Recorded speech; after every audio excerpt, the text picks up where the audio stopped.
The crystal glasses chimed softly as laughter drifted through the dining room of the house I had spent nearly 3 decades paying for.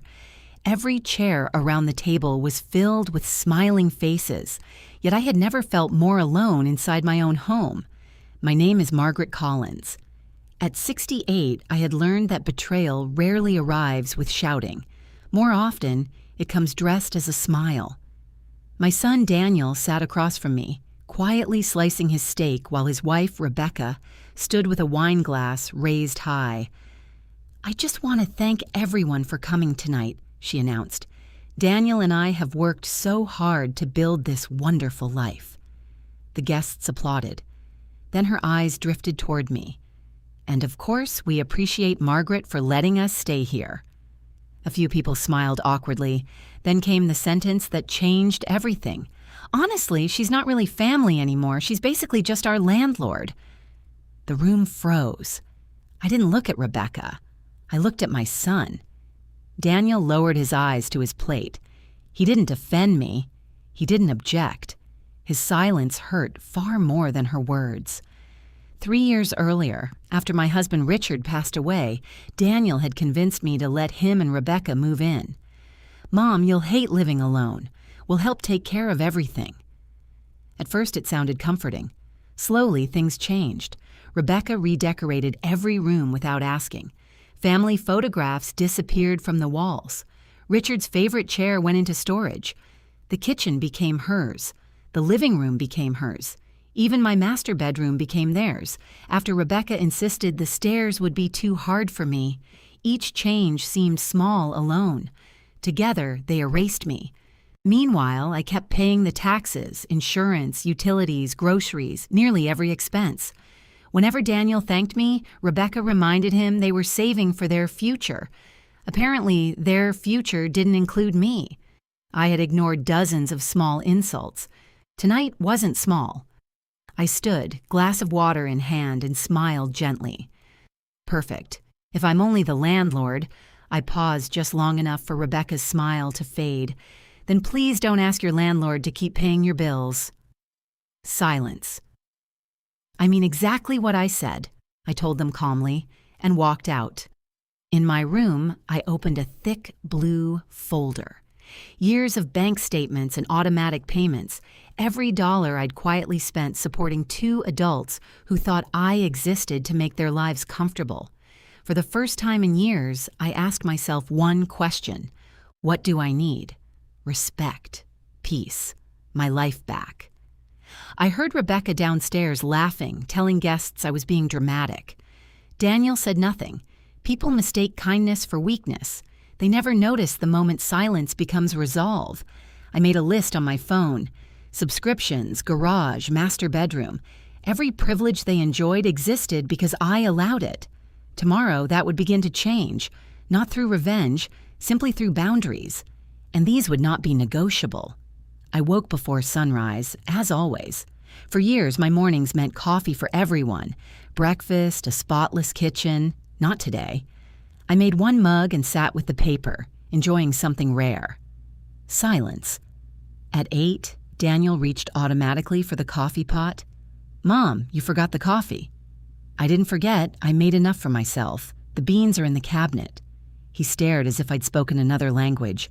Rebecca checked the fridge, the pantry. "Where's breakfast?" "I haven't made any. I'm adjusting to my new role, the landlord. Landlords don't cook breakfast." Daniel sighed. "She didn't mean it like that." "You sat there while your wife told a room of strangers I wasn't family." He had nothing to say. I opened my laptop. Meal delivery, gone. Grocery subscription, gone. House cleaning, gone. Streaming, gone. "You can't cancel those, they're ours." "No, they're mine." Electricity, water, internet stayed. Everything that existed purely for their comfort disappeared. That afternoon, I printed a notice and left it on the counter. Friday, 5 p.m., the garage reclaimed. Anything left inside after that considered abandoned. Rebecca snatched it. "You can't be serious." I rarely joke. She stormed upstairs, slamming the door hard enough to rattle a picture frame. Daniel lingered, looking exhausted. I wish everyone would calm down. For 3 years, I stayed calm while pieces of my home disappeared. I didn't realize things had gotten this bad. You didn't realize because you never looked. He hadn't been cruel. He'd simply been comfortable, and comfort blinds people to someone else's sacrifice. That evening, I made salmon for one. "That's all you made?" Rebecca asked. "Whatever 2 independent adults decide to cook." Daniel quietly opened a delivery app. For the first time in years, they paid for their own dinner. My meal, meanwhile, tasted better than it had in ages. Not the recipe, just the absence of resentment. Friday was 3 to us. Friday arrived with bright sunshine and an unusual sense of peace. I watered the flowers, ate breakfast to birdsong instead of complaints, and glanced toward the garage. Nothing had changed. Rebecca's exercise bike still sat in the middle, bins stacked to the ceiling. For 2 years, my car had stayed outside because there wasn't room in my own garage. Today, that ended.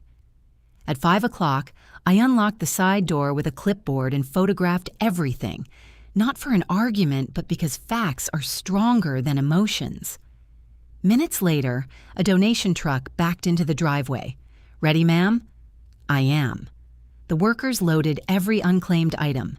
Anything clearly Daniel's, a toolbox, fishing gear, I set aside. Rebecca's things filled nearly 3/4 of the truck. By 6:30, the garage stood empty, sunlight reaching the concrete for the first time in years. I drove my car inside. The door closed with a smooth hum. It sounded like freedom. Just after 7, the door slammed, and Rebecca screamed, "My things!" She stood frozen in the doorway. "Where's my exercise bike?" "Collected this afternoon. My decorations, my bins." "Collected? You threw away my property. I followed the notice I gave you 3 days ago. I thought you were bluffing." "I wasn't." Daniel rubbed his face. "We honestly believed you'd wait." "I already waited." "For what?" 3 years. You had no right. I gave you 48 hours. We've been busy." "So was I." Then quieter. "My grandmother's rocking chair?" "I placed it in the guest room. It had sentimental value." Her anger lost momentum. "You saved it?" "I had no interest in destroying meaningful things." Daniel noticed my car parked inside. "It should have been there all along," he admitted. "Exactly." That night, after they went to bed, I walked upstairs with a tape measure. One space remained, the master bedroom. It had once belonged to Richard and me. Every memory of our marriage lived in those walls. After his passing, Rebecca insisted she and Daniel needed the larger room for a future family. Instead, it became her dressing room. Designer bags, counters of cosmetics, while I squeezed into the smallest guest room. No more. The next morning, while they were away on a trip, movers arrived at 9. Every item was wrapped and carried with care. My antique bed returned to the master suite. Richard's reading chair found its place by the window. Our wedding photo returned to the dresser after 28 years. I stood in the doorway when the movers left. The room felt like meeting an old friend. I wasn't preparing for revenge. I was preparing for accountability. Sunday afternoon, their car pulled into the driveway. Then a gasp. "Daniel, our bedroom!" I turned another page of my novel. The conversation I'd been expecting had finally arrived. "You had no right to move our things." "Our things? This has always been my bedroom." "Couldn't we have talked first?" "I tried talking for 3 years." I looked around the room. "Your father and I painted these walls together. Every corner holds memories of our life. I gave it away because I believed sharing my home would bring us closer." Rebecca looked away. Instead, I became a guest in my own house. Daniel lowered his head. "I never thought about it that way." "I know." I handed them a folder. "A rental agreement," I said. "Monthly rent, utilities, shared maintenance, listed clearly, well below market rate. This is a lot. It's less than renting anywhere else nearby. We're saving for a house. with my retirement savings. Families help each other. They do, but families also show gratitude. 2 choices: sign and contribute starting next month, or find another place within 30 days. You'd make your own son leave? I'd encourage my adult son to build his own home. Can we have some time? Of course. A week passed. No signature, no rent, no apology. So I acted. A compact refrigerator appeared in my bedroom. A locking pantry cabinet followed. Coffee, snacks, fruit, meat, dairy, all upstairs. The kitchen downstairs stayed nearly bare. Friday evening, Daniel stared into an empty fridge. There isn't anything to eat. I bought groceries yesterday. They're in my room. Rebecca's voice cracked. You locked away the food. You expect us to starve? I expect 2 employed adults to buy their own groceries. An hour later, they returned with cheap grocery bags of their own. Frozen dinners, instant noodles, canned soup, bought with their own money for the first time in years. It wasn't revenge. It was responsibility. And responsibility, however uncomfortable at first, is often the greatest teacher there is. That night, my phone buzzed with an email from a real estate agent I had contacted that afternoon. She was available to meet the following week. I smiled quietly.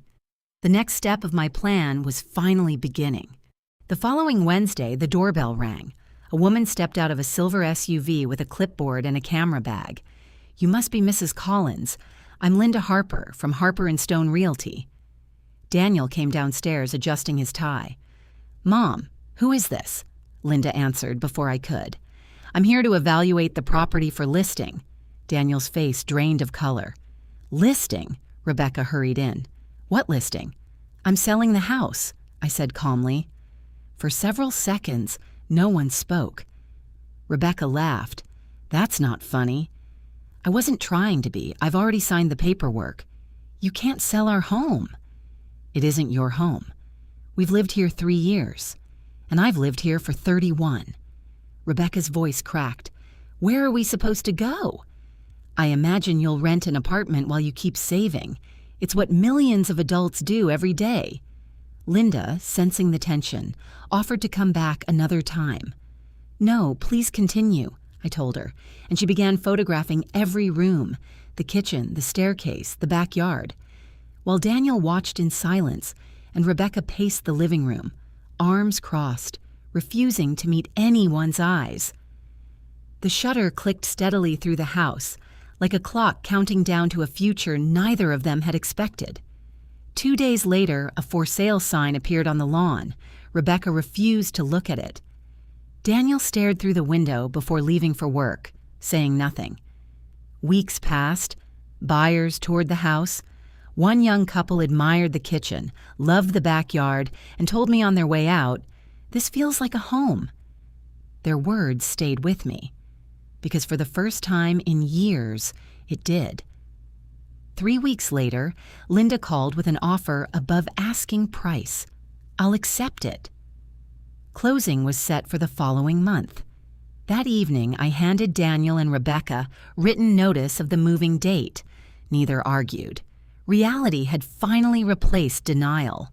Without my support, buying another house wasn't possible, so they found a modest 2-bedroom apartment across town.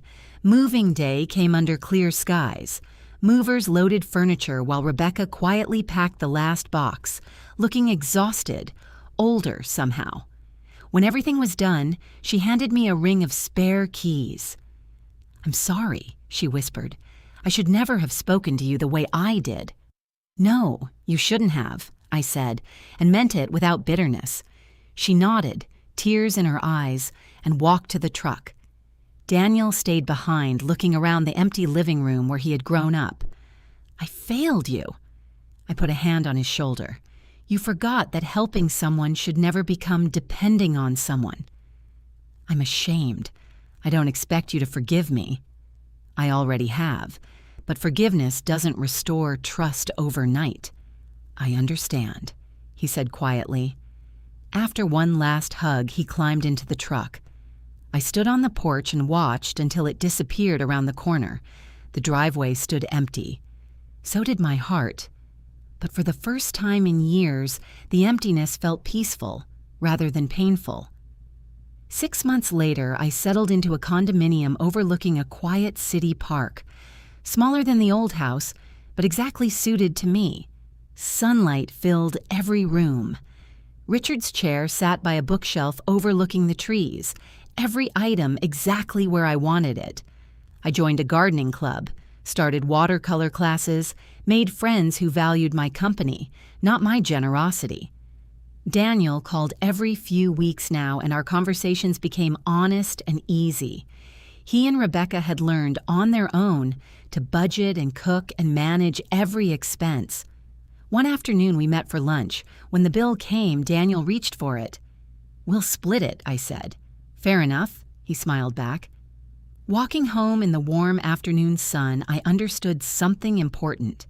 Peace isn't found by winning arguments. It's found by refusing to surrender your self-respect. I unlocked my own front door. The quiet welcomed me. No demands, no resentment, no feeling of being invisible. Just a home filled with dignity. I made a cup of tea, sat in Richard's old chair, and watched the light stretch across the floor. For the first time in years, every room reflected the person who owned it, and so did the life I had finally reclaimed.